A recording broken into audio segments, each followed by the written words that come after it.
प्रेरणा संदीप एरंडे चॅनलमध्ये स्वागत आहे मित्रांनो आपलं। आज असं मोसंबीला आपली फवारणी चालू आहे। आता आपण काय काय फवारू राहिलो ते तुम्हाला सांगतो की बुवा आपण पहिलं हे बघा 20% वालं बोऱ्याने हे 20% वालं बोऱ्याने घेतलेलं आहे।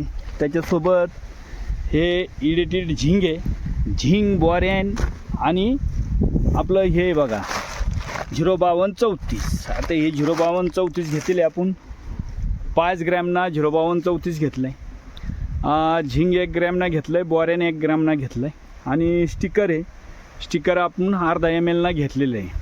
तर अशा पद्धतीनं आमची मोसंबीला आज फवारणी चालू आहे मित्रांनो। कारण हे काय आहे की बुवा त्याच्यासाठी की यांना जे तगरे मारेले हे 05234 याला स्टॉप करीन आणि झिंग आणि बोऱ्यान जे याच्यातून फुल काढायला आपल्याला मदत करेल। त्याच्यासाठी अशी फवारणीचा आमचा उद्योग चालू आहे मित्रांनो आज। आणि त्याच्यात लाईट जायले, आता 10 वाजेपर्यंत लाईट होती तर 2 टाक्या मारल्या होत्या, आता लाईट नाही तर असा आमचा कारभार अशा पद्धतीने चालू आहे। चला तुम्हाला दाखवतो मी कसं फवारल्या जाते। आता हे ब्लोरो आहे आणि ब्लोरोच्या साहाय्याने आमची फवारणी मोसंबीला चालू आहे। तर पुढचं अजून आपल्याला टाकायचं राहिलेलं आहे, ते एकदा टाकून घेतो मित्रांनो आणि फवारताना तुम्हाला दाखवतो कसं आपलं फवारणी चालते।